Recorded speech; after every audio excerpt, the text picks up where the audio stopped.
Hi friends, welcome back to my kitchen. Have you ever tasted a cheesecake? There are different varieties of cheesecakes. Cheesecake is my family favorite and I thought I must learn the art of baking it as we do not get perfect cheesecake around my place. Today's recipe is about how to make a perfect baked Japanese cheesecake.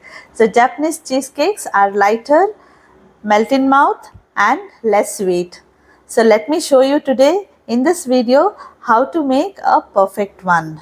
This is not just a recipe, I have made a detailed video of how to bake this cake perfectly.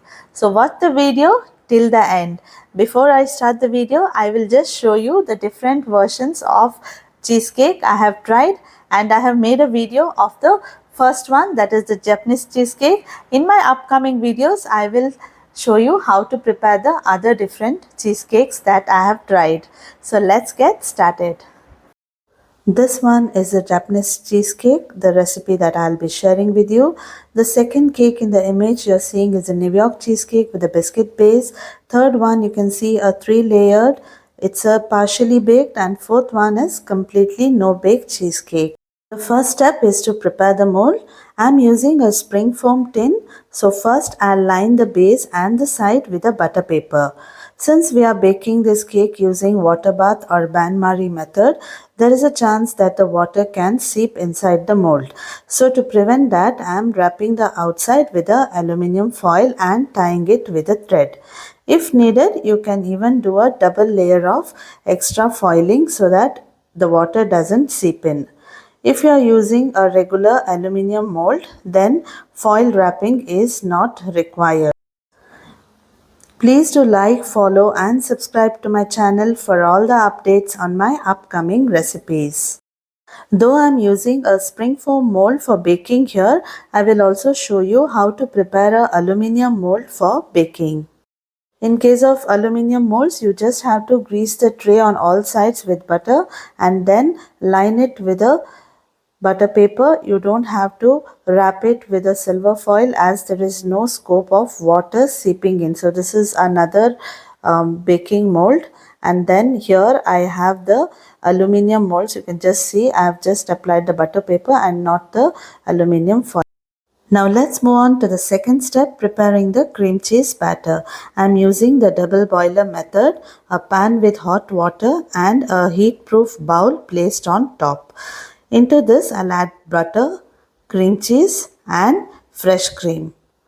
Gently mix until everything becomes smooth and silky. Make sure you are not overheating it. It should just melt and not cook the batter. So be very gentle while you are handling this. Now I'll separate the egg whites and the yolks. The yolks will be added one at a time. So just put it in separate bowls, and the whites you can put it all together. You may find this video a bit lengthy, but I want to explain all the steps clearly. So if you find it a lengthy, you can just fast forward in between. In a bowl, pour in the cream cheese batter and then mix 30 grams of sugar. So don't pour all the sugar powder at once. You can mix it in batches. So for mixing the cake batter, always it is better to use a cut and fold method for better texture of the cake. Now I will mix the egg yolks one at a time. So here again you can see I am using the cut and fold method. Adding one by one helps each yolk blend properly into the batter, giving us smooth and creamy consistency. I'll save the maida and the corn flour. If you want, you can add baking powder at this stage, but for authentic Japanese cheesecake, I'm skipping it. Now I'll mix everything using the cut and fold method. This is very important to keep the batter light. Instead of mixing or stirring, we gently cut through the batter with a spatula and then fold it over from the bottom. This way we are mixing without losing the air inside the batter. If you mix too fast or stir like regular batter, all air will collapse and the cake will turn dense instead of soft. Finally, we'll mix vanilla 1 teaspoon, lemon juice 1 teaspoon and pinch of salt. Give it a good mix and add it to our cream cheese batter. Cut and fold, cut and fold. Our cream cheese batter is ready.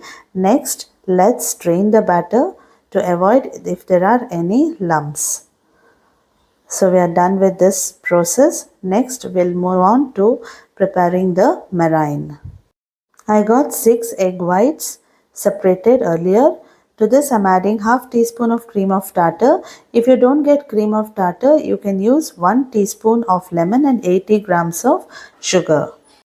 The cream of tartar or the lemon helps to stabilize the meringue, which is very important for a cheesecake.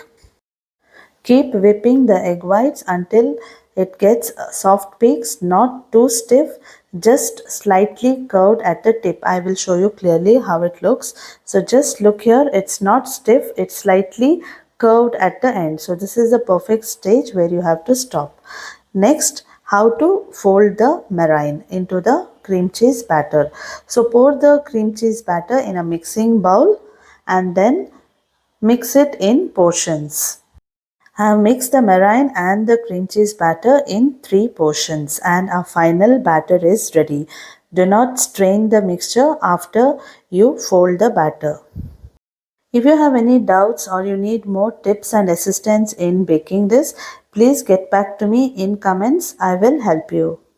I have heated the oven at 160 degrees Celsius. I will pour the batter into the mold and just give a gentle tapping and move on to the last step.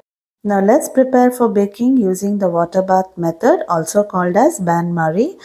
Place the mold in the tray and pour hot water into the tray. Make sure the water is hot, not cold. This helps to maintain even temperature in the oven. Bake at 160 degrees Celsius for the first 15 minutes and then 180 degrees Celsius for the next 15 minutes and finally grill for 2 minutes for nice golden top. Keep a close eye during the final stage to avoid over browning. Once the cake is completely cooled, you just have to remove the silver foil and unmold it. Keep it in the refrigerator for minimum 4 to 5 hours for setting. I usually keep it overnight. I hope you understood all the points clearly and you will definitely try this recipe and let me know in comments. 2 things to tell about authentic Japanese cheesecakes. One thing is they don't add baking powder and secondly they don't add a biscuit base at the bottom. So this is the main difference in the Japanese cheesecake. This cake comes out so delicious, you just have to bake one. Now let me show you the texture of the cake. So after cooling it for 8 hours overnight, I am just taking out the butter paper at the bottom. You can just see the cake, it's come out so well. Now I will cut the cake and show you the texture of the cake. Life is like a cheesecake. It may take some time to set, but once it does, it turns into something truly beautiful and worth the wait. Let me cut the cake. 1, 2, and 3. Our delicious cheesecake is ready to serve. Cheesecake doesn't remain in my house. Just 1 or 2 hours and it's done. So just look here, the texture, it's come so smooth and silky. This may look like a simple cake, but every step makes a difference. I hope this detailed tutorial helps you understand the technique better and gives you perfect result. This cake never lasts long at my home and my son always takes the biggest piece. Do try it and enjoy it with your family. I would love to see your version of cheesecake. So once you try the recipe, please post a picture. I'll be glad to see it. Until we meet next time, I wish you happy cooking and thank you so much for watching.